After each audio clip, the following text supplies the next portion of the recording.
ಹೋಗಿ ಸ್ವಲ್ಪ ಒಲೋಗಿಸ್ಬೇಕು ತೆಗೆದು ನಮ್ಮ ಮಕ್ಕ ನೋಡಿ 5 ನಿಮಿಷ ನಿಲ್ತೀವಿ. ನಾವು ನೋಡಿದ್ರೆ ಮುಚ್ಚಬೇಕು ಅಂತ ಹೇಳಿದ್ರೆ ನೀವು ಒಲೋಗಿಸ್ಬೇಕು. ಅವಾಗ ಸಾಧಾರಣ ಬಸ್ಸಿನ ಬೆಲೆ 12-13 ಲಕ್ಷ ಇತ್ತು. ಅದೇ ಸಮಯದಲ್ಲಿ 2004ನೇ ಇಸ್ವಿಲಿ ನಾನು KSRTC ಡೈರೆಕ್ಟರ್ ನಾನು ಶ್ರೀನಿವಾಸ ಮೂರ್ತಿ ಅವಾಗ ರಾಷ್ಟ್ರಾದ್ಯಂತ ಎಲ್ಲ ಕಡೆನೂ ಕಾರ್ಪೊರೇಷನ್ಗಳು ಮುಚ್ತಾ ಇದ್ರು.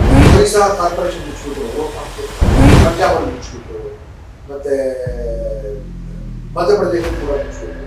KSRTC -700 crores ಲಾಸ್ ಆಗಿದೆ. ಇನ್ನು ಕೂಡ ಮುಚ್ಚಬೇಕು ಅಂತ ನಡೀತಾ ಇತ್ತು. ಯಾಕಂದ್ರೆ ನಡು ಮಧ್ಯದಲ್ಲಿ ಹುಬ್ಬಳ್ಳಿ ಧಾರವಾಡ ಮಧ್ಯದಲ್ಲಿ ಬೇಂದ್ರೆ ಸಾರಿಗೆ ಅಂತ ಶುರು ಮಾಡ್ತೀವಿ. ಒಳ್ಳೆ ಪ್ರಾಫಿಟ್ ಇಡೀ ರಾಜ್ಯದಲ್ಲಿ ನಾವು ಪ್ರೈವೇಟ್ ಆಗಿ ಮಾಡಬೇಕು KSRTC. ಸೊ ಆ ಸಮಯದಲ್ಲಿ ನಮ್ಮ ಮ್ಯಾನೇಜಿಂಗ್ ಡೈರೆಕ್ಟರ್ ಸರ್ ಶ್ರೀನಿವಾಸ ಬಹಳ ತಲೆ ಓದಿಸಿ ನಾವು ಏನಾದರೂ ಮಾಡಿ ನಾವು ರಿಫಾರ್ಮ್ಸ್ ತರಬೇಕು, ಆಧುನೀಕರಣ ಮಾಡಬೇಕು,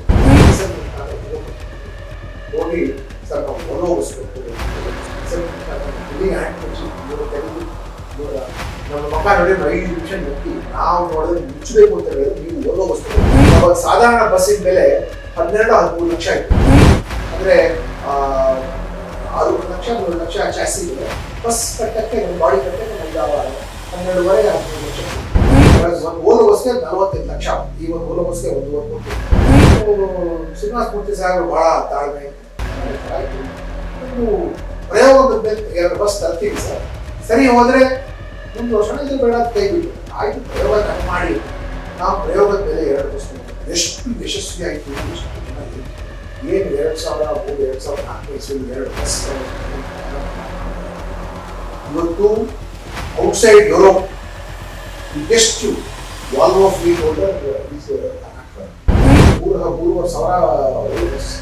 so much so that Volvo factory ಆಯಿತು ಇಲ್ಲಿ ಇಲ್ಲಿಂದ ವೋಲ್ವೋ ಬಸ್ಸಸ್ ನಿರ್ಮಾಣ ಮಾಡಿ ಪಾಕಿಸ್ತಾನಕ್ಕೆ ಹೋಗುತ್ತೆ, ಬಾಂಗ್ಲಾದೇಶ್ಗೆ ಹೋಗುತ್ತೆ, ಥೈಲ್ಯಾಂಡ್ ತನಕ ಹೋಗುತ್ತೆ.